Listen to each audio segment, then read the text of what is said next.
All right, everybody. Welcome to Drew's Virtual Happy Hour, place designed to help you escape the craziness of the current pandemic that we're living through, where we get to talk to cool people, rad people, fun people from all over the industry. And tonight we have another great guest. He is a former World Bank employee. He is a guardian of rum. He is the godfather of Iraqi cocktails, and he's the owner of the Green Zone in DC. Tonight, my guest is Chris Franca. Dude, thank you so much for doing this. Drew, thank you so much for having me. It's a real pleasure to be here. Good. I'm glad that people still feel that way, because Yeah. this far in, you just don't know if people are like, when they commit, they're like, oh yeah, I have to do that. So Well, the only confusion was like, wait, 7 o'clock Pacific? Oh shit. yeah. When I saw that, I was like, oh no, I hope he doesn't think it's that time.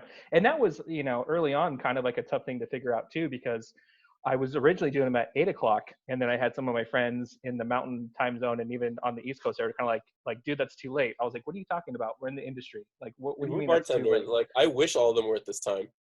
Yeah, like I thought this was perfect, and then people were like, no, that's family time. I'm like, I don't know what you're talking about. So Good. so yeah, but I think we felt on a pretty good one. But I wanted to have you on because I think you have such a unique thing going on, and you have such a unique perspective on the industry.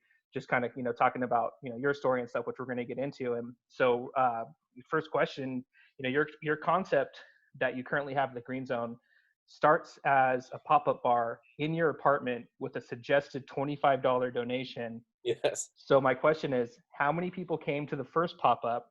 And then what was the number that made you realize I need to move this out of my apartment? I would say the first was like between 16 and 20, so it's like 18, give or take a few. Wow. And it's very strictly invite only because it was like not 100% legal. Right. Um, it was $25 suggested donation, but if you don't make the suggested donation, we're probably not giving you any drinks. Um, and it was it was like a set menu with 4 cocktails, and it started out not being like Middle Eastern style cocktails. They were like classic cocktails. So the first 4 cocktails were Scofflaw, Lion's Tail, Brooklynite, and the Champs-Elysees, which I've all done videos on in this lockdown video series. But I was lying in bed one night thinking, it was like 2 a.m. I couldn't sleep. I was like, why do people drink White Russians and Black Russians when they're so crappy? What if somebody made a cocktail that tastes like Turkish coffee? And I was like, oh my God, nobody's ever done this before. So at those like speakeasy pop-up things in my apartment, I slowly started introducing more drinks that were like inspired by Middle Eastern flavors that I grew up with. Yeah. And by like so I did a series of, I don't know, I did maybe like 6 of them. And by the 5th or sixth one, like all 4 cocktails were these original Middle Eastern inspired creations. And at that point, it was like, we never had a huge increase in numbers because it was all very strictly invite only. And my apartment is pretty small. But at that point, it was like, maybe this should go public. So it was basically a question of bullshitting my way to various local bar owners that had some extra space that I could use. And one of them said yes, and fortunately he was like around the corner from my apartment, so that worked out pretty well. So we had a couple runs in 2014, and then Thrillist picked us up, and like once Thrillist picked us up, it pretty much exploded. So that was October 2014, and then we opened the full-time brick and mortar bar in July of 2018. Yeah, so I was reading up on that. So the place that you're talking about was called Black Whiskey. Yeah. Right. Still there. Still there, and it seemed like they kind of had this downstairs area that they let quite a few people come through, and I know you said that you kind of bullshitted his way in there, but I mean, again, during the day you're a banker, so it's like how are you developing your skills, and then what was the thing that convinced them? Well, so for years and years and years, I've been really into cocktails. Like, I'm 35 now, and since I started drinking when I was like 18 or 19, I was into cocktails. Okay. And that was like, 2002, 2003, 2004. the very beginnings of the cocktail renaissance. Like even in New York, it was just barely getting picked up. In DC, it wasn't a thing at all. So anytime I saw cocktail books in a bookstore, I would buy them. Like Robert Hess's Drink Boy website had been launched. I spent a lot of time on that. I like figured out what kind of cocktails I liked and basically went on like little missions to make them the best way I could. I just got deeper and deeper into this, and I would like take field trips to New York. I remember, I think the first like New York cocktail revival bar I went to was Little Branch, which was Sasha Petrosky's second bar. And I just remember going to Little Branch, and I'm like, oh my God, this is the best fucking bar I've ever been to.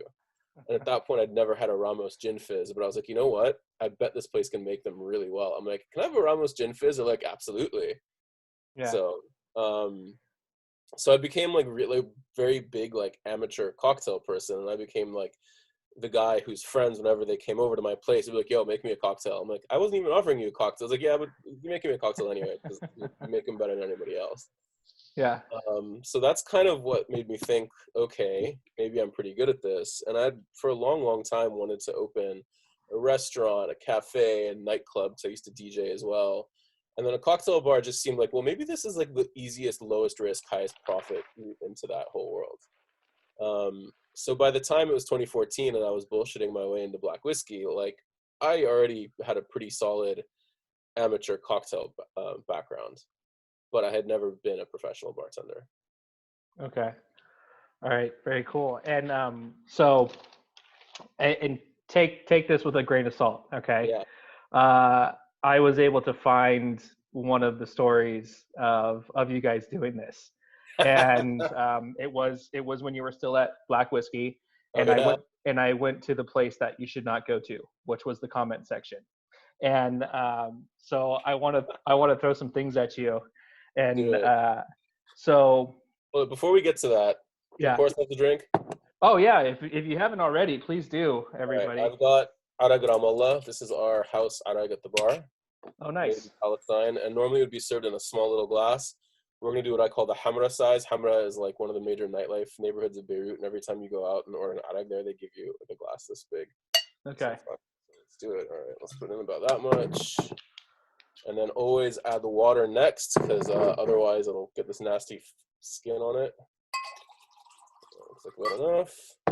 Okay. And top it off. Nice. So this is the classic way to drink arak, right? Yeah, I mean, like I said, normally it would be in a smaller glass. Okay, so I have like this size glass. That wrong shape, but the volume looks good. Okay, well, I mean, hey, listen, this was a hand-me-down. I'm gonna take what I got. There you go. And of course, normally it would be drunk with food. I mean, there are people who drink it in bars, but for me, like I can't eat Lebanese, like a standard like Lebanese style dinner at a restaurant or lunch for that matter, without like wanting to drink arag. I remember I was in Dubai once at a restaurant that didn't have alcohol, and it was a Lebanese restaurant, and the food was really good, and I ordered an arag, and they're like, we don't have that. I'm like, what? What are you talking about? So we're gonna knock this out now. What is arak? So what is arag? So arag is, or more properly pronounced your way. Yeah. Well, I'm pronouncing it the Iraqi way, but we'll not get into that. It is like the national spirit of like the Eastern Arab world and also like the Eastern Mediterranean. So it is pretty much the same as rakı in Turkey or ouzo in Greece. So it's a grape distillate that's then redistilled with anise seeds. So if you think of gin as being neutral spirit that's redistilled with juniper and other botanicals, arag is like that, except it's the base is grape, and the redistillation, the only botanical is anise seed. The good stuff is distilled to, or is reduced down to no less than 50%, because allegedly at below 50%, the oils from the anise seed can like leach out. And you really only want that to happen when you add water to it in the glass and it turns white. So it's kind of like absinthe in that case. Like it starts out clear, but turns white. And so it's known in both Arabic and Turkish. The nickname is lion's milk. So in Arabic, halib al-saba, and in Turkish, aslan sütü. So we used to have this on the menu, and the only description, it was said arag ramallah, and the only description was Palestinian lion's milk. That's awesome. Yeah. So cheers. Cheers, buddy. Thank you so much for making us do that. Interactive drink making. Oh yeah. For the first time on Drew's Virtual Happy Hour. That's how we do it. Okay, so So now we're gonna go back in time. We're gonna go to 6 years ago, and we're gonna go to this comment thread. Um, What uh, can I ask? What website that was on? I'll have to send it to you Okay. because like there were some other comments where I was like, oh, that's just mean, and I'm not gonna bring that up tonight. Whatever. But I don't know. Well, I mean, it's funny because when you can look in these time capsules and you can see these people who it's the same now as it was 6 years ago. They're just assholes, and Yeah. they're here. They are just like poo-pooing this whole pop-up deal. And it's like, and now you're a full-blown bar, and it's Yeah. just kind of like, Jokes on well, them. guess who was wrong, Yeah. you All guys. right. Go ahead. All right, so the cocktail seemed pretty expensive at $10, by the way, and then the name seemed insensitive as well. Uh, Well, I'm actually Iraqi, so he can go fuck himself. well, that's what It's I figured. I my was like, that's it's that's my really attitude interesting. on. Yeah. So and so that kind of leads me into this question: is that you're in the epicenter of American politics in Washington D.C., Yes. and you Yes. kind of have this. I mean, at the time, I had never looked at your concept as controversial, right? Because I was like, when I first heard you on Shift Drink with Ed, I Yeah. was just like, that's the coolest thing I've ever heard. And then meeting you in Miami, I was like, he lives up to the hype. This is amazing.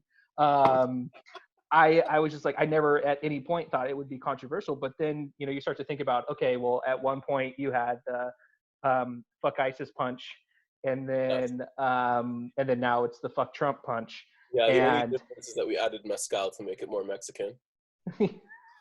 so which is great. And so I know one of the things that you guys have prided yourself on is really kind of being the green zone, which in Yeah. the Middle East is actually a safe zone for people. And now you've, you know, kind of cultivated that environment. And I just wonder how you take that concept where people might be turned off by that, and then you're able to like turn it into this very welcoming, cool place. I mean, it's not so much that like we really deal with the haters that much. I mean, we have a giant sign in Arabic out front, and usually, like, if they don't like that, they don't come in. Hmm. But it's more like, we spend the message of, no matter who you are, you're welcome here. If you feel like you can walk in the door, you're welcome. We have a lot of regulars, not even just like occasional customers, but actual regulars who are there like multiple times a week, who do not like really fit in the mainstream Middle Eastern crowd. Like probably our best regular is a Muslim girl who wears a hijab who loves jungle birds. Um, and like we'll usually have like 2 or 3 jungle birds a night. Yeah. Um, Another one of our best regulars is a very openly gay, like semi-transvestite Yemeni guy. We host regular, um, what's it, LGBT like Middle Eastern nights. Like this group came to us. They're like, hey, we really like your bar. We organize like a monthly like gathering and party. It's like a queer Arab night. Like we would love to if you do. We would love it if you hosted us. We're like, yeah, absolutely, go ahead. So we want everybody to be themselves. We want them to feel that it's a safe space to be themselves.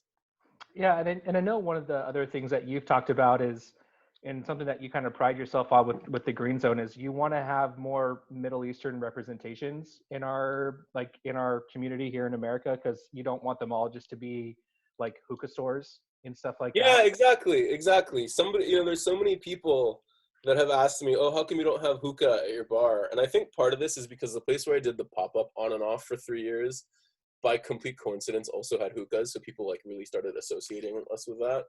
Yeah. But it's like, there's several reasons why I don't. Rule number one, it's in our lease. Our lease actually says no hookah.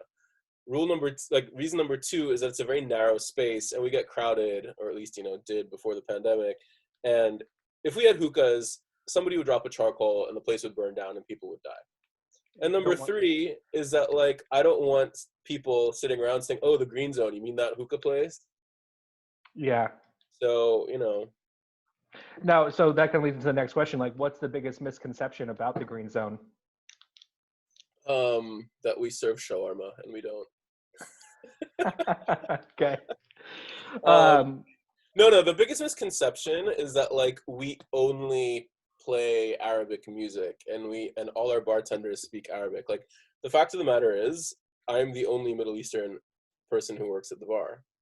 A lot of my bartenders are like Hispanic or like Southern European, and people assume that they're Middle Eastern because of how they look, and then start speaking Arabic or Persian or something to them. And like, we've joked that they need to get t-shirts on the back, a t-shirt on the front that says "I don't speak Arabic" in Arabic, and on the back in Farsi saying "I don't speak Farsi." um, and every Friday is like, I call it Arab Ratchet Night. Like, we have a couple DJs who we rotate on Friday night, and it's bumping like Arabic party music. But the rest of the week it's more international. And it's just because that's what we like, and Yeah. it's a big wide world out there, and like, we're gonna give our like, you might see the rest of the world through like our filter, but we're not gonna like shut out the rest of the world. Yeah. So, so we've already made a drink, but I know like one thing that I run into here in California is, we have this really great collection of rocks, and people really dig them, but they don't know what to do with them, Yeah. outside of the water and the ice. And so, um, I know that you're doing all kinds of different flavors and you're doing a lot of your own syrups, but like, what's the trick to working with this stuff? So, I mean, the trick is to, unless you really want like a full like hit in the head of arag flavor, of anise flavor, and we do have cocktails like that. There are cocktails we have that are either entirely made of arag or like 50-50, one spirit, like 1 ounce something else, 1 ounce of arag. The trick is to use just a tiny bit, like a quarter ounce or less. And it's the same way that absinthe was used in, 19th century and pre-prohibition cocktails, or even in like Don the Beachcomber's tiki cocktails. That little bit of flavor. So this arag is 50%. Arag Sara and Brun that we have at the bar from Lebanon are 53%. So they're strong. They carry a lot of flavor with them.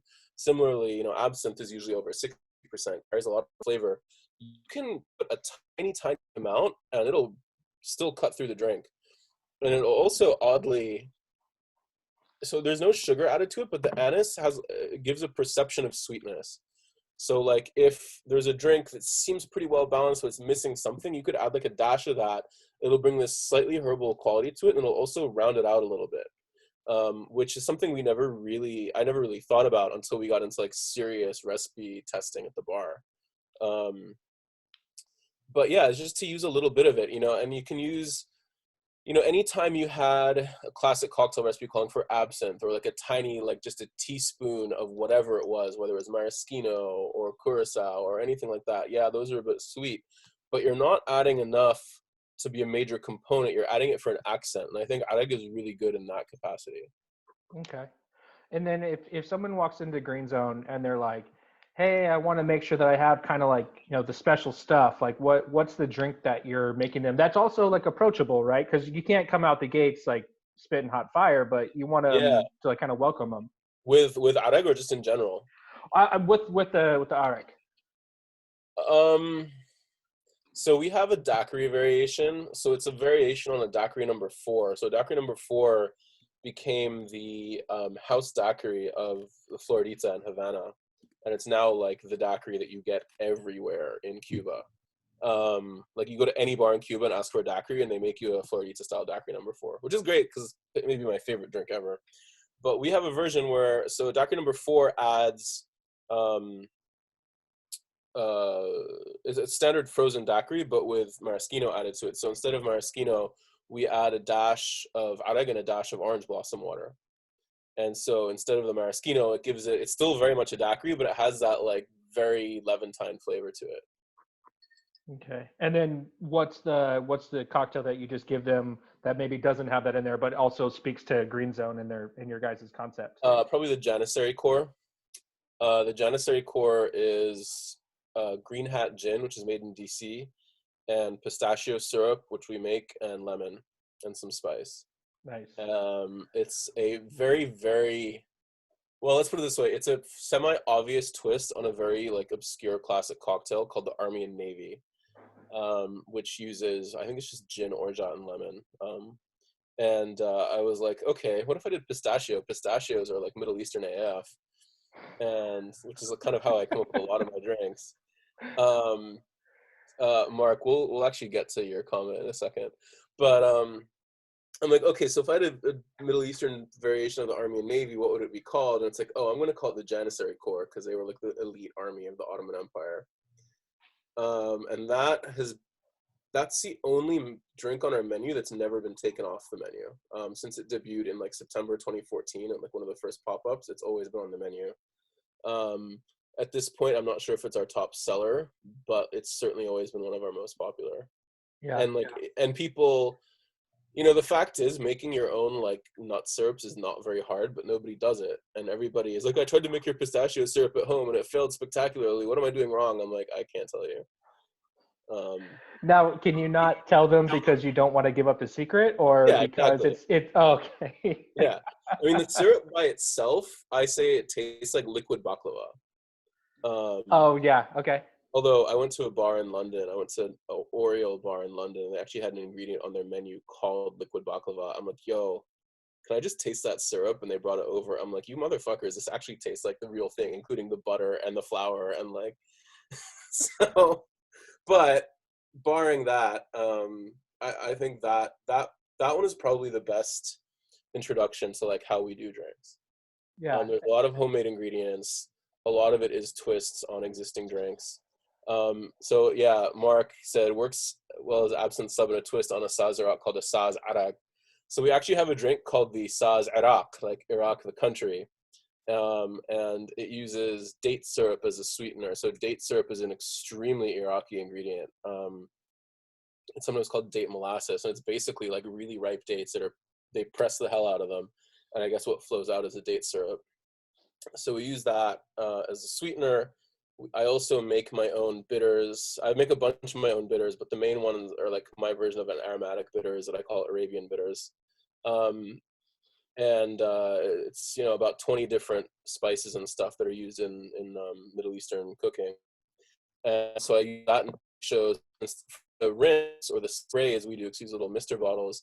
I actually don't use, well, we do use arag, but we do a 50-50 of arag with what I call chartreuse. So I tried for a while to make my own like Middle Eastern version of chartreuse, and I still am not very satisfied with it because like you cannot get that green color naturally.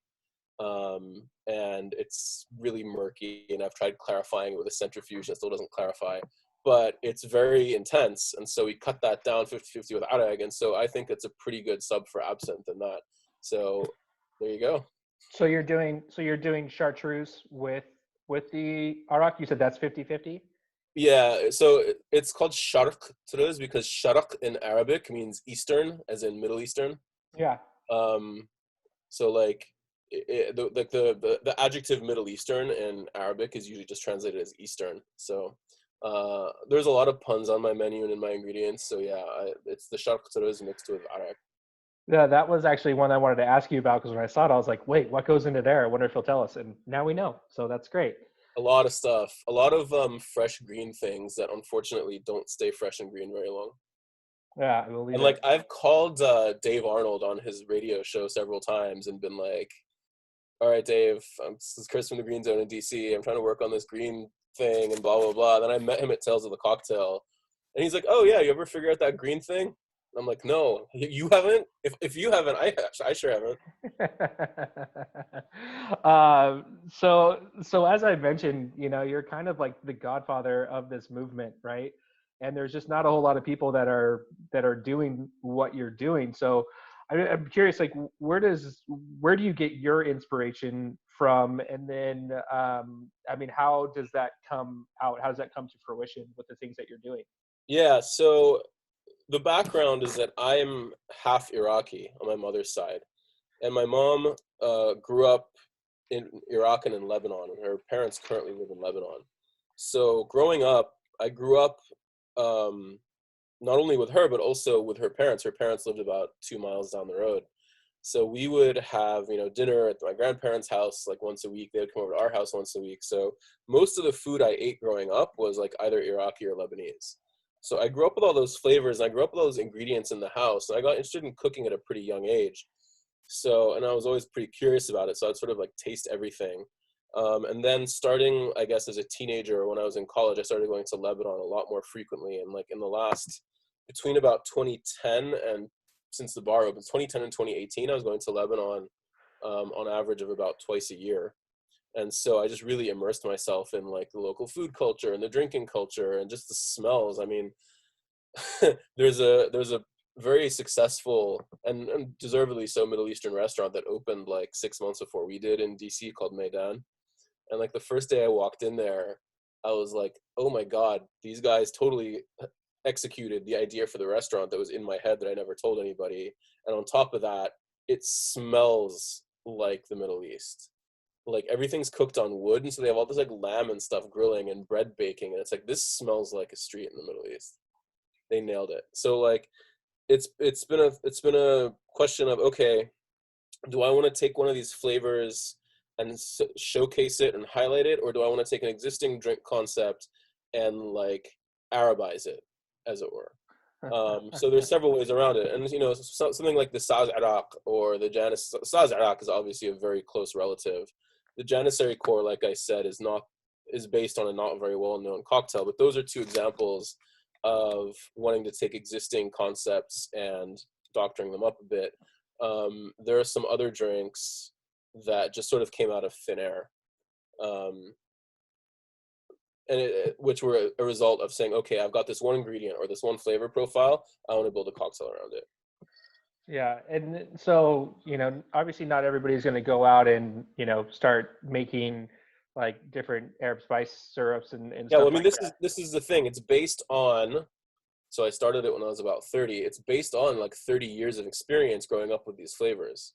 that. Um, and I feel that a lot of people, you know, there's a lot of pressure. There's like, there's no like necessarily politically correct way to put this, but a lot of people that, so, you know, my mom's an immigrant, and a lot of people that grow up in immigrant households get pushed to like really get, you know, a respectable job, right? Like I went to grad school for finance and economics, ended up working at the World Bank and all this stuff, and I almost went to law school, and like in the end I was like, you know what, this shit sucks, this is boring, I hate sitting at a desk. But I think a lot of people, and eventually after like 2 years of the pop-ups, my mom was like, you should probably do this full time. So at that point I was like, That's oh, cool. okay, I know I've made it. But I think a lot of people that might grow up in a similar background wouldn't necessarily, um, might take a more conservative approach to their career and might not necessarily like branch out like this. And it's also interesting because, you know, obviously there's a question of like, whoa, Middle Eastern cocktails, that sounds like an oxymoron. Well, you know, as it happens, as this is proof, there's plenty of alcohol in the Middle East. Um, but the thing is, nobody, like, so Beirut's a huge drinking city and Istanbul's a huge drinking city. Nobody in those places has ever done cocktails with the local flavors. Like I'm in Beirut and I go to the farmer's market and it's like, I want to take all of this home and make cocktails with all of it. And nobody there has done it. And like, there's now one or two bars that's like just starting to do it. And what's typically the drink of choice out there? Vodka. No, vodka, Johnny Walker Black Label, Areg, local beer, local wine if you're maybe a bit more sophisticated. Um, yeah, Johnny Walker, man. So we have a giant, like 6 foot by 4 foot painting of the Johnny Walker logo done in Arabic calligraphy by some artist friends of mine from Beirut. Because Johnny Walker is like an omnipresent fixture in the Middle East, and not just the Middle East, like a lot of the developing world. I mean, the British Empire like had long fingers, and Johnny Walker was one of their main exports. You see Johnny Walker billboards everywhere. I've seen Johnny Walker logos in restaurants that have nothing to do with Johnny Walker. My own grandfather used to, before dinner every night, have a Johnny Black Label and soda, and he still, at his house in Beirut, still has like a whole closet which is full of mostly Johnny Walker of like Blue Label on up. So that's a big one. Local beer is a big one. A lot of like the party crowd, especially in Beirut, are vodka drinkers. I think there's the people who drink areg are either like older people or people that are not necessarily in the city, or they're people like young yuppie hipster types who want to like get in touch with their roots and like, drink the national drink. Is there anything that you feel is like an easy sell when it comes to like telling somebody about like arak or anything like that, where you can kind of be like, hey, this No. is why you should drink it? I mean, because I mean, if you do have people coming over from Beirut, they're like, oh, we don't even drink it over there. Like if they're part of that. No, they do. A lot of them do. I mean, they'll drink it especially with meals. Yeah. It's really like an accompaniment to food. Um, I don't see that many people in bars just drinking arak. Like I sometimes do, but that's usually because like they don't have anything better. Like I would rather drink a glass of arak than a glass of Black Label and soda. Right. Um, Same. so no, I mean, and for them especially, like if they've left, Lebanon or Jordan or God knows wherever they're from, Syria, and like they come to a place in the U.S. that has arak, they don't think, oh, I don't drink that. They get like nostalgic and misty-eyed. Mm, okay. And then for like an American drinker, how do you sell them on it? It's tough because it's definitely an acquired taste. I mean, it's very, very anise forward. It kind of tastes like chewing on black licorice. And I, growing up, didn't like those flavors very much, and I sort of like forced myself to acquire the taste for it because it's such a ubiquitous flavor, and like not just Middle Eastern, but also like all kinds of other foods as well, other cuisines as well. I mean, anise is used not just in arak; it's used in cooking, it's used in sweets, it's used as a tea. Anywhere in the Mediterranean basin, it's a pretty prominent flavor. So I was like, you know what? This is like part of who I am, part of my heritage. I should learn. I should learn to like this stuff. And sure enough, I now like the stuff. But it's to the point where if somebody like orders it on the menu or orders one of our drinks, which features it really, really prominently, half the time I ask them like, oh, do you like arak?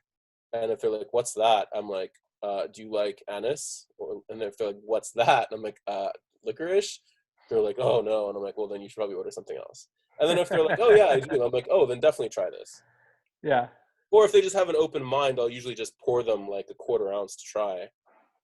And about half of them say, oh, that's awful, and half of them say, oh, that's great, I'll have one. Yeah. Now, have your bartenders kind of adopted the same mentality that you have when it comes to making these drinks? Yeah, I mean, for the most part, all but one or two of the drinks on the menu are still my recipes. Because like doing 4 years of pop-ups, I came up with dozens and dozens of recipes. So by the time we opened as a brick and mortar, I had all these kind of like tested cocktails. Um, it's funny, we were planning so many changes right as coronavirus hit.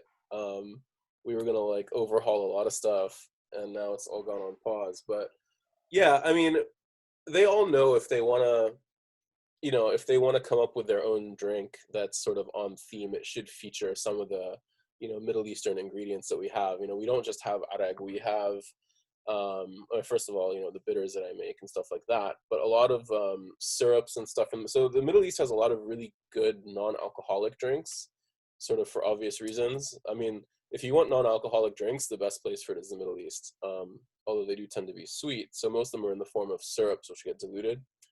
But those syrups make amazing sweeteners for cocktails. So we have a whole bunch of those. We have orange blossom water, rose water, cardamom extract, a lot of stuff like that. So it's like, okay, just make sure like that it's somewhat on theme for us. That's really interesting. The cardamom extract. Like I kind of feel like I need to find that like yesterday. You have to make it. Oh, of course you do. God. No, actually, Scrappy's has cardamom bitters, which are okay, I guess. Well, I mean, if I'm lazy, they sound great. So Yeah. I I'll. think Brothers also has cardamom bitters, and they're not good. Scrappy's cardamom bitters are pretty good. Okay. All right. All right. Maybe I'll hit you up after. And will you Yeah. tell? Will you tell me the cardamom recipe? Can I Oh, know that one? I'll tell you right now. It's just cardamom and any neutral spirit. Okay. Just let it infuse. Okay. All right. I wanted to put that out there. See. Yeah. No, that's not a secret. And let's see. Mark has a question. He wants to know if you've used any yogurt in any of your Yeah, cocktails. so I did. In one or two, I had I'm trying to think if it was one or two cocktails, but I had one that was based on sort of like Middle Eastern milk pudding. called mahalebi, or in Greek it's called malepi, I think.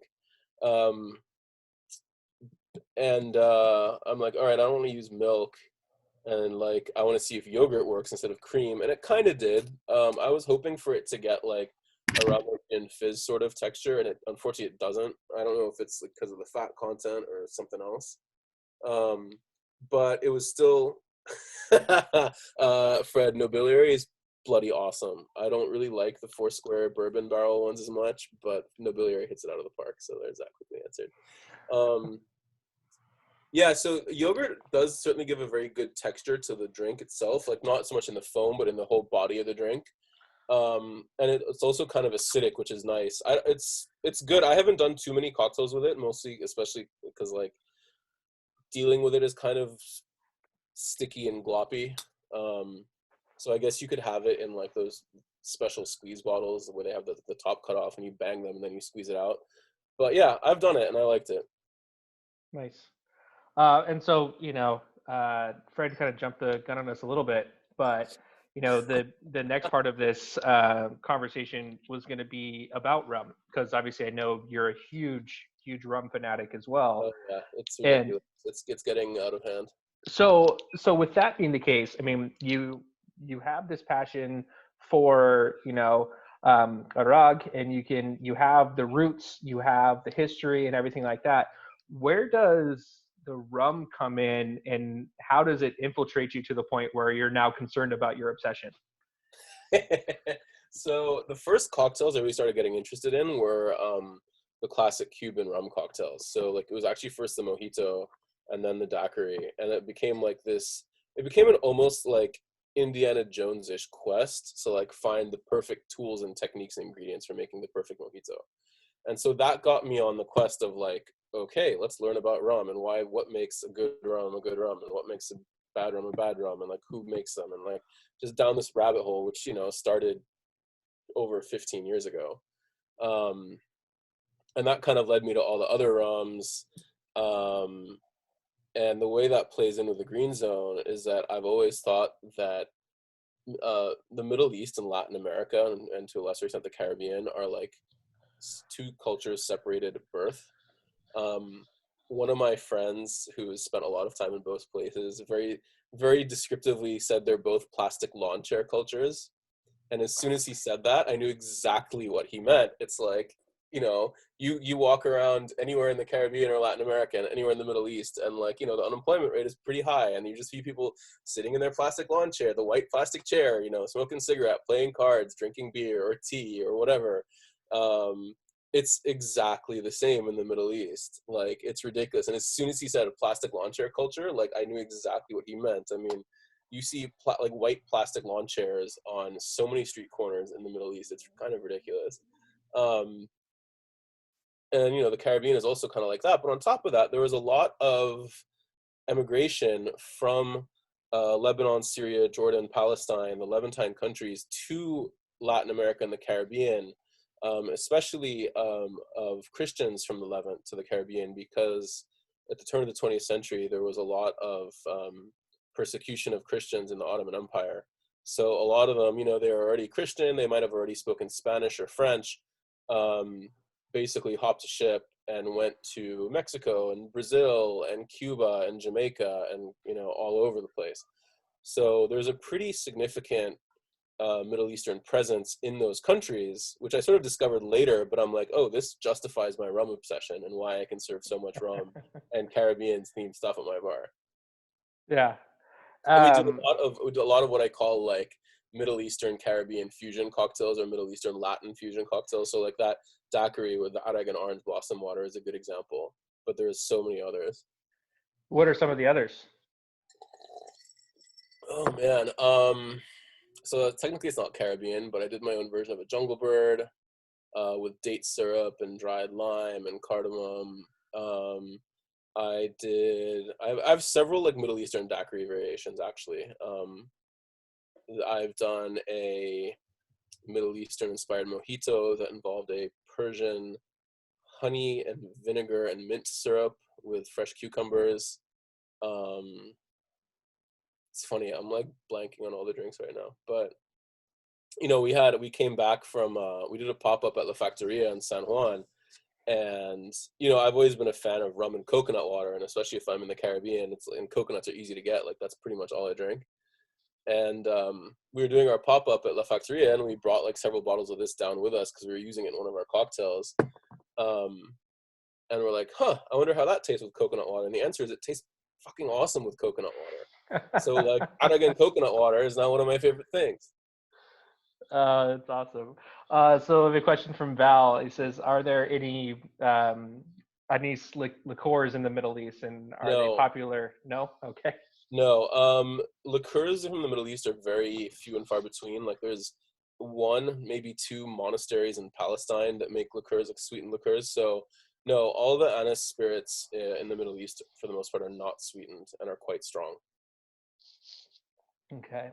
Um, so you came in from almost as outside of the industry as you could get, Yeah, and I think without question, you're definitely part of the fold, and lots of people are huge fans, kind of across the states and beyond that. But I'm curious, looking back on it now, do you have any lessons that you would impart on to people who have no experience in the industry, that you're just that when yeah. you came in, you're just kind of like, why Work is in the that? industry before you start your own business in it. Okay. Um, After about 3 years, 2 or 3 years of pop-ups, I did like a couple random bartending jobs at friends' bars, and like I didn't really learn very much in terms of like, certainly in terms of cocktail or culinary knowledge, but in terms of just like, oh, here's how a bar actually operates, as opposed to how my weird idiosyncratic pop-up operates. And I wish I had done more of that, and I wish the two bars that I worked at had been better bars, frankly. Um, but I'm very glad I did as much as I did, even though I wish I had done more. And like honestly, anybody looking to get into the industry, like to start a business, in the hospitality industry, like go work any job in a restaurant or a bar. Okay. And then, so one of the things that you had mentioned was the cocktail videos that you've done, Oh yeah, and I've enjoyed the hell out of them. thank you. I know I've shared quite a few as well, Can you and tell they're I all done think in one take because of all the mistakes I made? I think that's part of the reason that I enjoy it so much. Yeah, It's like, I wouldn't. I like to keep it authentic. but I think early on in this pandemic, it was a situation where everybody was doing them, and then people just kind of dropped off, whether they were just discouraged or anything like that. But how have you kept the momentum, and what do you have planned for cocktails instruction in the future? Yeah, I mean it's difficult. So initially it started out as like, here's some information about Adag. Like the first video was Adag 101. And then the next video was like all about the different types of rum we use at the bar. And then the next video was how to make your packaged kit cocktails that we're selling. But then it became like, okay, you know what? We've been doing one a day. I guess I'm gonna have to keep doing one a day. Um, and the whole point was to be like cocktails that you can make at home with either stuff you might have at home or stuff you can easily get at the supermarket if you're going out, or that like almost any liquor store might carry, and certainly you can find on Drizzly and get delivered to your house. Um, so nothing. So I really haven't done any original cocktails, because I don't want somebody to. Catherine, they're on our Facebook page, and we'll talk about that in a little bit. But I didn't want them to be anything that was like a major process that required like 20 hard to find ingredients. Yeah. Um, so, the most that I'll mention in the video is like, oh, here's how to make pineapple syrup. You stick some pineapple chunks and some sugar in a container, shake it, and leave it for a day, and you come back tomorrow and you get pineapple syrup. So I figure like anybody can do that. Yeah. So I have a whole bunch of cocktail apps on my phone, and a lot of it is I try to like pick a theme to run on for a few days. So I just did like 4 days of daiquiri type videos. I Those did were my several days favorites. before that of Yeah. absinthe themed videos. I did a few days before that of sherry videos. So it's trying to find like, okay, what theme do I want to go for, and is this something that somebody can easily get and acquire, and is it simple enough, and is it not, I haven't done anything that requires I guess I did do some reverse dry shake videos, but like nothing requires any crazy special tools. You know, I said like, oh, well, if you don't have X at home, you can use Y. I want people to be able to make these drinks. Um, and then so Miriam has a question for us. She's actually the owner of Chiranda Urapan down in Michoacan. Oh, no way. She likes your T-shirt. She wants to know what the Thank you. meaning is of it. So this actually, I don't know if you can, this is displaying like the correct way or it's It backward. is. It Okay. is. Yeah. So it says the green, which am I looking? The green zone in English, and it actually just says the green zone in Arabic like that.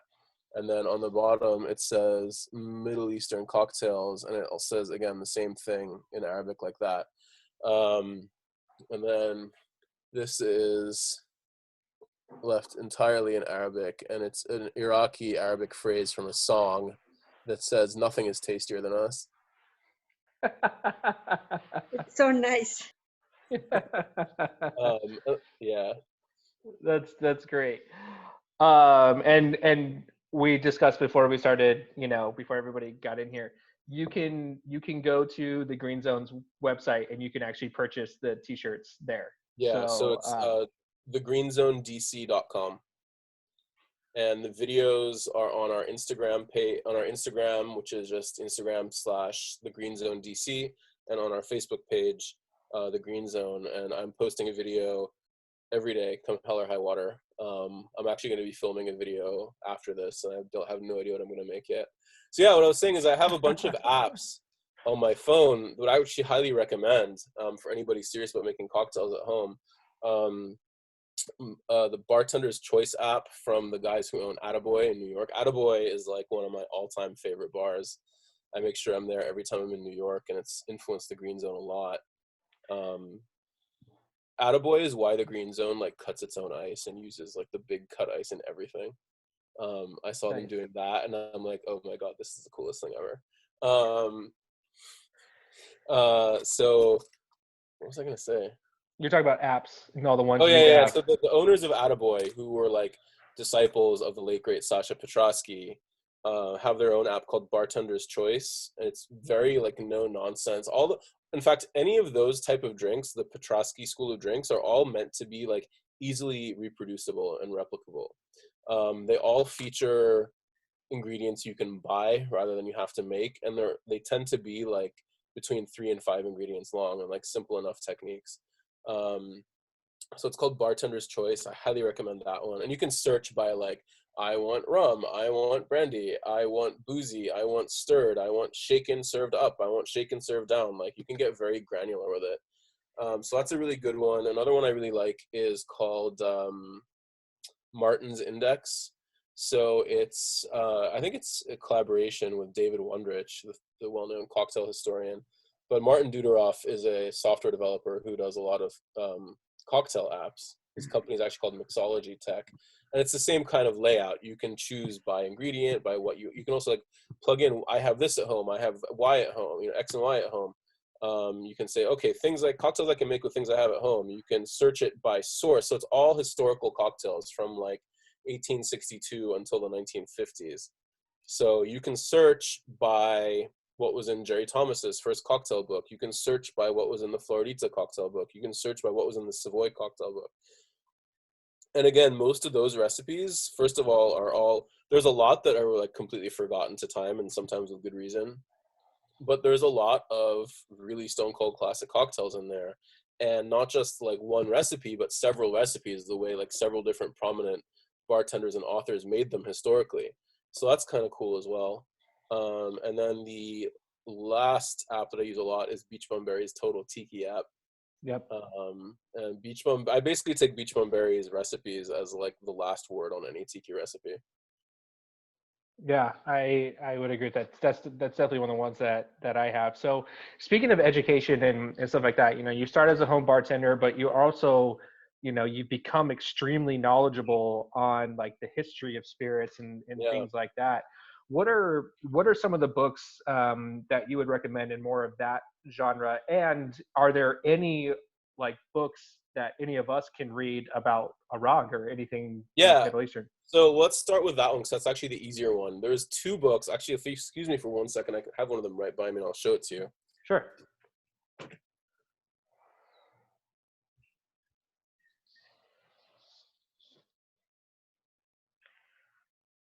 So the first one, which I don't have with me right now, is called Arag and Mezze, The Taste of Lebanon. The author's name is Michael Karam, Karam.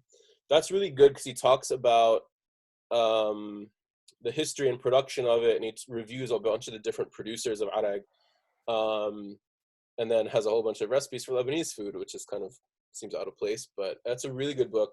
This book I just got. The Milk of Lions. Yeah. That's a rad title. Yeah, it's called A History of Alcohol in the Middle East. And the guy is some like Lebanese academic who also has a home still. So like the second half talks about Arag a bit. This book is interesting from a historical perspective. I mean, it's pretty new, but like the information in it is not necessarily the most accurate. Like he calls yeast a type of bacteria, which it most definitely is not. It's like, dude, you make Arag, you should know the difference. But it's also worth a read, especially for the historical perspective on alcohol in the Middle East, which, you know, could be a bit more thorough. And it is a short book and it's a quick read, but it is still pretty cool to have.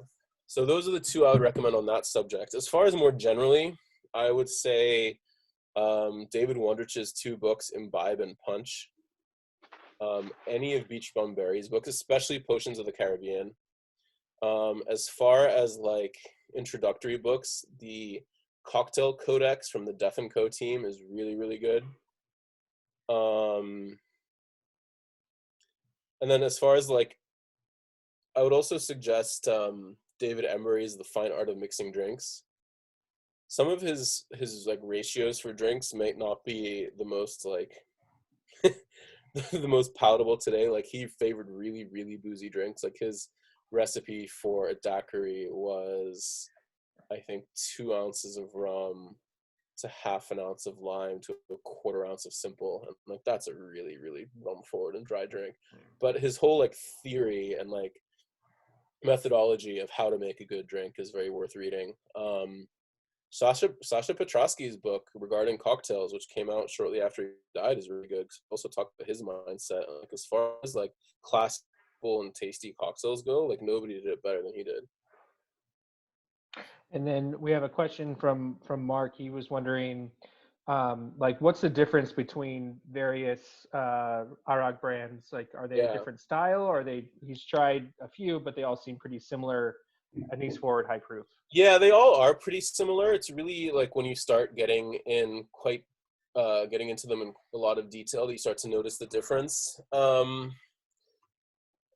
Some of the cheaper ones can be made with like industrial alcohol and like anise extract. So for example, so first of all, let's talk about the difference between like the various cultures. So Arag in the Arab world, Rakı in Turkey, and Ouzo in Greece. I don't know as much about Ouzo, although I know it tends to be lower proof. But Rakı in Greece, a lot of it is not even made from grapes. The biggest selling brand, Yeni Rakı, is actually made from sugar beet alcohol. And I don't like it very much. Efe Rakı, which I think your company actually deals with, is a lot better. Is it hold on. Is it this one? Yeah, so we have the blue one at the bar, but that Hold on. Here you go. Get the blue one. So that one's pretty good as far as Turkey goes. It's a little bit less strong than the Arab ones. It's 45%. And the blue, I believe, is made from raisins, like fermented and distilled raisins, and the green is made from fresh grapes, just like from a regular wine. Those are pretty good as far as Turkish goes. They claim that they use 100% natural whole anise seeds, but I don't know if it was one of the books I read. I had a tour on last Boxing Day, so like December 26, 2018, I think, of Chateau Ksara in Lebanon. Is the oldest and one of the best wineries in Lebanon, and they make some of the best arag I've tried. They claimed, I think, that if arag is below 50% alcohol, you will get the anise oil leaching out if you use whole natural anise seed and not extract. So I don't know who is telling the truth. If that was just, sort of marketing thing, or if with FA they're not using 100% natural anise. But in the Arab world, yeah, most of them tend to be 50 or higher. And it's sort of, I guess it's the quality of the wine that it's made from. It's the quality of the still that it's, the really good stuff is made in like really tiny, rickety looking copper pot stills. Something like this, this is quite affordable, and in cocktails it's perfectly good. I'll be quite honest, drinking it by itself, I would prefer something a bit better. Because when you taste them neat, you can tell that there's like not that much going on here behind the anise. Whereas like the Xara really tastes like, if you've ever had an unaged French brandy, like a Blanche Armagnac or even a Pisco or something like that, or a Singani, like it tastes really grapey and fruity underneath the anise, which is just delightful. Another one I really like is called Arab Brun, which is also Lebanese, and that one is a lot more, it's also extremely high quality, but instead of being fruity, that one is much more green and vegetal tasting. And when you add water to them, like those differences diminish, although you can still tell. And again, if you're eating it with food, the distinctions become less and less. So it's sort of like diminishing returns the more you spend, I guess. What a lot of people say, and I sort of tend to agree with this, the best arag, at least in Lebanon, is made in monasteries. Um, so the one I have at home is made by a monastery about half an hour outside of Beirut. There's apparently a monastery called, in a place in Lebanon called Khinshara, which is like an hour and a half north of Beirut in the mountains, which a lot of people swears makes the best arag in the whole country, but you have to buy it from the monastery. There's another town, in the mountains south of Lebanon called Jizin, which is built, basically the town is perched atop like 100 or 200-foot waterfall. And there are a lot of restaurants overlooking the falls, and a lot of those restaurants, either have a still in the back room or in the basement, or their like, cousin has a still, and they basically bottle their own house-made arag. Um, Moonshine arag is like a huge, huge thing in Lebanon. Like I swear, everybody's uncle or grandfather has a still in their backyard. Um, That's it's cool. like it's almost a point of pride because they said, okay, we made this with grapes that we grew, and we fermented it, and we know what the wine was like, and blah blah blah. And that tends to be a lot stronger. Like the commercial stuff usually maxes out at about 53 or 55. The homemade stuff can be anywhere up to like 75. Oh my God. Somebody So, actually in the black whiskey days, in one of the very first ones, this like young Lebanese American woman came up to me, and she's like, "Oh, you have Ara?" I'm like, "Yes." Like, "Do you like them?" I'm like, "Yeah, I like Ara." She's like, "Okay, I don't know if it was her brother or her father makes it. I'll bring you some next time." And like, this was when we were getting slammed. We'd have like 200 people a night. So the next, I forgot completely about it. The next week rolls by, and she comes back, and I didn't recognize her. She's like, "Hi, remember me?" I'm like, "Sorry, no." She's like, "I brought you the arag." I'm like, "Oh my God." So it was in an emptied out and like cleaned to the label kombucha bottle. And it was written in Arabic with like Sharpie. And then in English, like the tilde for approximately 126. And I'm like, does that mean proof? So I think sure enough, it was about 63% alcohol. And it was really good. And like somebody made this at home and put it in a kombucha bottle. And that's like so cool. stuff like that is extremely common. Yeah. Yeah, that's awesome. Okay, so we're gonna kind of move on to the rapid fire, and then if anybody else has any questions, we'll open it Yeah, let's up do it. for there. So, um, first question: anything you miss about the banking world? No. Proudest accomplishment at Green Bar? Green Zone? Green Zone. Green Zone. Probably getting nominated for a Spirited Award at Tails last year. Must try Arag that you recommend. Araxata, probably. Okay. Channel your inner DJ. Best song to make cocktails to. Oh God. Anything cumbia. Okay. And final question. Eventually, when your memoir comes out, what's the name of it? Oh God. Fake it till you make it. Fake it till you make it. I think that's perfect. All right, so we're gonna open it up to everybody else Yeah. to ask questions. Craig has the first question in the chat. Favorite place that you've done a pop-up at? Probably La Cubanita at La Factoria in San Juan. Maybe also Trailer Happiness, but at La Cubanita we like completely took over, whereas at Trailer we only took over one station. And we even took over the music at La Cubanita and like played reggaeton all night. And they're like, "You're amazing. If we played reggaeton, we get fired." So Sly didn't let you have full control of the bar? That seems so No, he ridiculous only to gave me. it because it was a Friday night, and like they're like, "You know what? We love to have you. We think you guys are awesome, but like it's a Friday night, so you can have one station." Yeah, and we're kind of a big deal, and so Yeah, people have an expectation. yeah, Well, I mean, hey, that's still pretty cool that you got to do there. yeah. And then Catherine asked, can you spell the must try arag? Oh yeah, yes. There you go.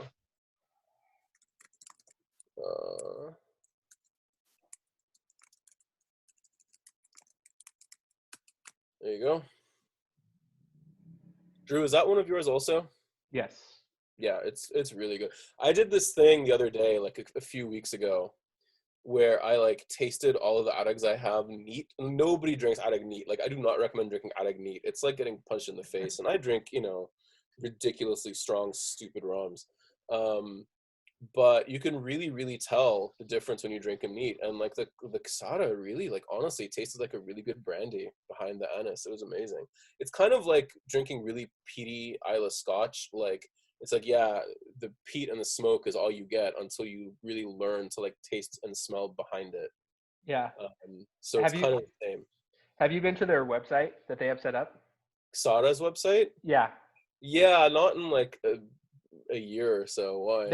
They have a pretty decent like tour, at least they did at one point. And I think one of the cool things, is they really emphasize the fact that, hey, we've been around since the Roman Empire. And I mean, like, and how many people Oh, can so can yeah, say that? Like, how crazy is that? it's crazy. Their cave system, they have the largest natural caves in Lebanon that of any winery. And the caves allegedly have been in use, yes, since Roman times. It's unbelievable. Yeah, because I do have a couple of accounts that carry their wines, and it's always fun to try Yeah, those I mean different things. they're kind of our house wine, and like their cheaper wines are perfectly good and serviceable. And I had never really tried their more expensive wines until like this December 26th. Like they wanted me there on December 23rd, but I had some like family function in Beirut that I couldn't do it. And they're like, "How about the 26th?" I'm like, "Day after Christmas?" Like, "Yep." Like, "How's 8 a.m.?" I'm like, oh, "Okay."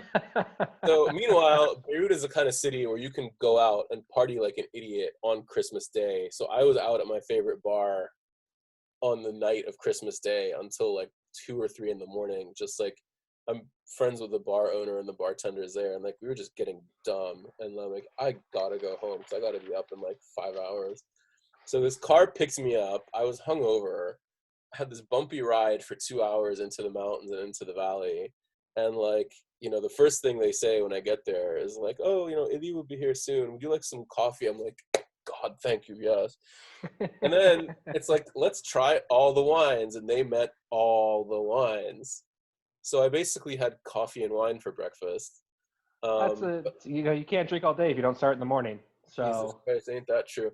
But yeah, like the higher end Casado wines are magnificent. Like I really, really like them. Like we don't sell that much wine at my bar, so I would love to carry them, but we really can't. But I definitely brought back a few of them, and they are available here. Like the I think it's called the Cuvée de Millésime or something, and then the starts with an S. What's it called?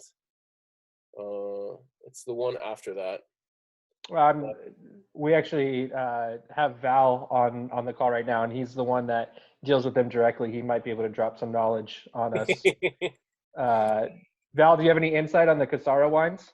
Yeah, Le Souverain is the really we ridiculous carried one. the whole line of Xarag. As a matter of fact, I was going to ask you if that's true because the only one that I remembered RX was from Xarag, and the producer said that they the only distillery that aged that RX. No, that's not true. So that's another thing I mentioned, that really good arag is supposed to be aged in clay jars.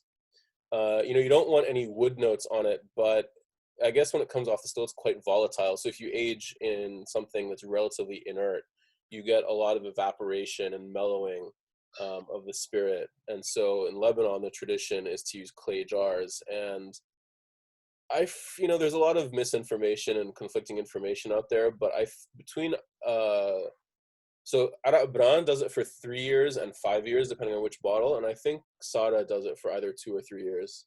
In the ceramic jar. Yeah. Yes. Oh, I see. Yeah. So, like, for example, this one, I'm not sure how much time this spends in clay jars, if any. I don't think it's spent any. Well, you mentioned that this is one of the cheapest, not in California, though. Really? So Yeah. so what Val would say is that one has really great value, is how he It would does. Honestly, it does. I mean, like, it's what we use in all our cocktails because, frankly, in a cocktail, it works perfectly. Well, here's not that as popular, but the Xarek and the Hadat, I don't know. I've tasted the El Reef Red. It was like the most probably, what was it? I guess 140 proof.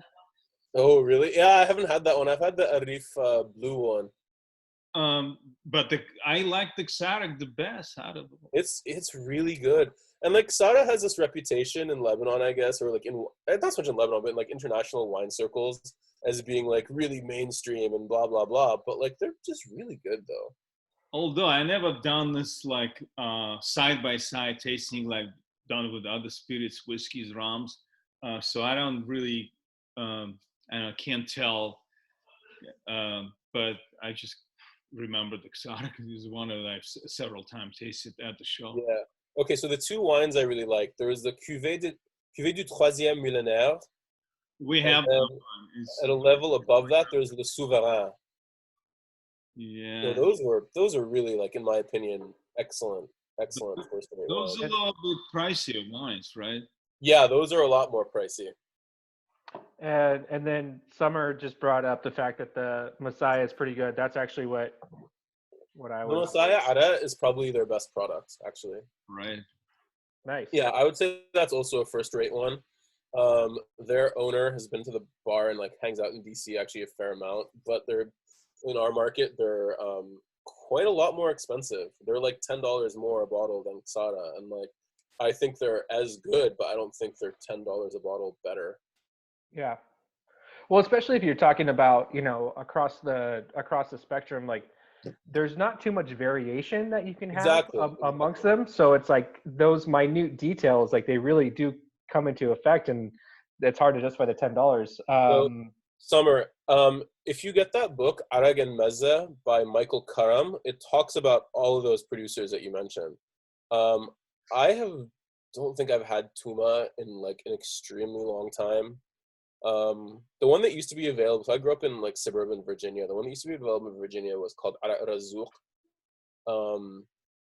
And Rantus and Abu Ra'ad has been around for a while. But yeah, I think Tuma also makes wine. There aren't that many pure distillers, commercial pure distillers that don't also make wine. Almost all the ones I can think of do. So like Arak Bran is the winery is called Domaine de Tourelle. Xara, obviously, Kafreya makes both wine and Arag. Fa'ra, I think, makes wine and Arag. I think the only people who make just Arag are the people who make it at home. And then the drink that we've been drinking tonight, what's the official name of that? Is there one? No, not really. It's like you would just call it a glass of Arag. Like you would never ever order a glass of Arag in the Middle East, and they would assume you just want it neat. Like never. Yeah. And to the extent that when like people like, when the occasional, for lack of a better term, Becky comes in the bar, and is like, "Can I have 2 shots of Arag?" I'm like, "Shots or like with water and ice?" They're like, "I don't know." I'm like, "Yeah, you want it with water and ice." Yeah, it would just be a glass of Arag. Like if I wanted to order this at a bar, I would order a glass of Arag. So on the Messiah, I would get a bit more detailed and say that at nicer restaurants, they would ask you if you want it half and half or 1/3 and 2/3, meaning like the ratio you mix it with water. Right. Right. And So on the Messiah bottle, they do a little neck hanger, and they call it a rocks ice. And on this it says, "Enjoy Messiah over ice for the ultimate taste of Lebanon." no. So seriously, if you pour arak over ice or you add ice first, it can cause the anise oils to like condense, and they form like this white cruddy substance. Like if you've ever seen like curdled milk, it kind of looks like that. That is not an appetizing look for anything No, you it's want to not. drink. And like I don't know if it affects the taste that much, but that's why you always add water first. So, arag, water, rocks. Yes, absolutely. Yeah. It's a fun little like social experiment too. You can kind of be like, watch me pull a little Jesus right now and change the complexion of this. Yeah, exactly. I will say that one of the things also, like speaking of nice restaurants asking you how you want it, what ratio, if you order, it's very common to order like anything from a full bottle down to a quarter bottle. Like the better restaurants will have full bottle, half bottle, quarter bottle. And so if it's like a very small group, you might order a quarter, and if it's a larger group, or a half or a full. And they'll usually bring a pitcher to the table, and they'll pre-mix the booze and the water. And they'll have an ice bucket and lots of little glass. So normally it's drunk in a glass that's like doesn't look like this, but about this big. But they'll have like a bunch of almost shot glass sized glasses. And the idea is like for each round you use a new glass, because you don't want to pour it over the ice that might already be in there. Oh, Now, I know okay. that's getting very fastidious, and like, more casual places definitely don't do that. But You know what? I like to be bougie when I drink. So well, I'm in in. Turkey they have little like, they look like little mini ice buckets, or alternatively like bundt cake pans that fit the small cylindrical arak glass in it, and then you fill water around the outside and freeze it. So you bring your glass surrounded by this ring of ice. Oh, that's cool. And I've never seen that in the Arab world, but I've seen that in Turkey. Now, in Turkey, are they doing the same thing? Are they doing the arag water ice? Yeah, rakı. There's called rakı, which is based on the Arabic word arak. But yeah, exactly the same service. Okay. All right. I'm gonna do my own little flight tonight and mess with Yeah. that. So In true Turkish style, you want to drink your rakı with watermelon, preferably, or other melon, white cheese, so think like feta cheese, or fish. naturally. Yeah. In Lebanon, Okay. I don't think there's quite as strong of a pairing, other than just like food in general. So does anybody else have any questions for Chris before we send him off to do his next video? Any suggestions for cocktail videos I should do? Yeah, that's great. Maybe we can call it the virtual happy hour special. Yeah, there we go. Does anybody have any cocktail ideas that might be good to go? Let's see if anybody wants to volunteer. Oh, that's really hard for stuff I just have lying around the house. I have a quick question though, Chris. Yeah.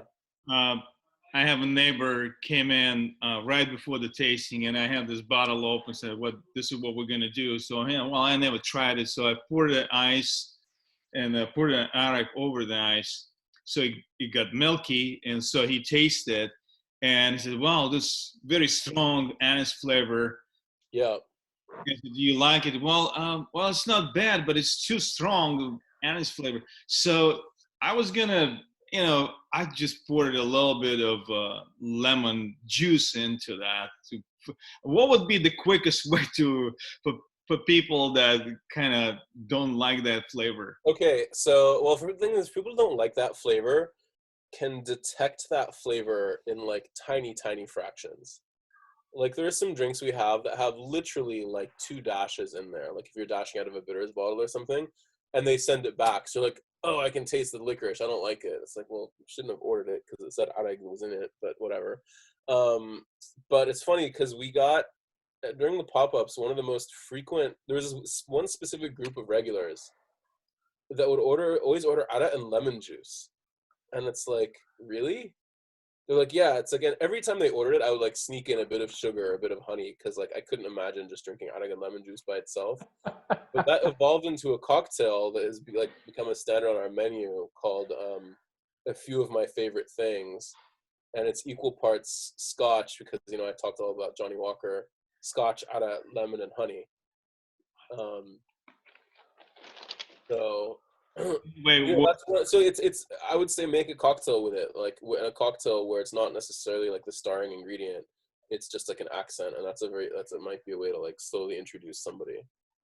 one would be the easiest, the fastest, like for the person that doesn't have too many ingredients in his bar, like some. Aragan coconut water. Seriously. There you go, coconut water. Yeah. That's the magic trick right there. Let's see. Yeah, I mean, a quarter ounce in a gin and tonic, like it's literally anything like that. If you're, like I said, if you're making a daiquiri, throw in a dash of arag in it and see what happens. Use it as the rinse, and like if you're making a sazerac, as somebody else said, use it as the rinse instead of absinthe. Anytime you have a cocktail calling for like a dash or a few drops of absinthe, sub in arag, and that's a very, very good substitute. All right, thanks. Yeah. Right. Oh, I actually do have one final question for you. Yeah. Because this is something that we actually talked about via Facebook a couple of weeks ago, and I thought it was just funny, the conversation, the way it went. But give me your rum for your typical daiquiri, and then give me your fancy rum for if you're feeling fancy for your daiquiri. Okay, so what we use at the bar is Denizen 3-year. Which I think is an extremely solid product, especially for the price, but even in absolute terms. If I'm feeling fancy, I'm going to either use Probitas or Havana Club 3-year. Okay. All right. And then see, Ryan has a question. Have you tried? Yeah. So I haven't. I think a martini might be a little bit better because I think it probably go better with dry vermouth than sweet vermouth. And also, with an unaged spirit like gin rather than whiskey. A lot of different ingredients like go better with unaged versus aged spirit. Like I tend to favor, not as a strict rule, but I tend to favor lime juice with unaged and lemon with aged, or white sugar with unaged and like demerara sugar with aged. So it's also kind of like that. It's not to say that it wouldn't necessarily work. I mean, there are Manhattan style drinks that have absinthe in them, so it could certainly substitute in that case. Nice. Let's see. Any more questions? Thank you, Catherine. All right, bud. Well, I have been looking forward to this for quite a few weeks, and you did not disappoint whatsoever. Thank you. I know we don't know what the future looks like right now, but hopefully in the near future we'll be able to go out to Washington D.C. and see you out there. I know you had tentative plans on coming out to San Francisco at one point. I mean, we were supposed to go on March 23rd. Yeah, you're going to be at PCH, right? Yeah, that's right. And so that was obviously an unfortunate casualty of this whole thing, but hopefully when things get back to normal, you'll get back to your jet setting ways, and hopefully we'll be able to, some of us can get out to there. But if people want to reach you or anything like that, what's the best way to do it? So you can find me on Facebook or Instagram. My name on Facebook, I'll write it out here. Instagram personal is here or there for the Green Zone. And the Facebook page, just search that. Awesome. Yep. Awesome. Well, again, bud, thank you so much for doing this tonight. Absolutely. It was a real pleasure. I know I definitely learned a lot, and I think a lot of other people did as well. And everybody, go to the Green Zone and buy a T-shirt. and make sure you rep that with some pride wherever you're at. And let's see, tomorrow I got Robin Robinson on the virtual happy hour. And then Thursday, an afternoon edition with Strand. So if you're familiar with Moabo Rum, he's a Oh psycho. shit, that stuff is Yeah. dope. Yeah, that's some crazy I've just shit. ordered some actually from the Netherlands. Yeah, it's like drinking jet fuel. So Oh my god. in the Best. most complimentary way possible. Yes. It's some really cool stuff. So definitely check that out. But everybody, thank you for joining us tonight. Thank you for all the great questions. And stay safe, stay healthy, and hopefully we'll be drinking together soon. Chris, can you take us out with maybe like an Arabic cheers? Is that a thing or? Yeah. So my Iraqi family would probably just say cheers in English, but in Lebanon, where there's more of an like indigenous drinking culture, they would say it's a reference to your glass, so that would be kasek. Kasek. Cheers. Kasek, everybody. Have a good night. We'll see you soon.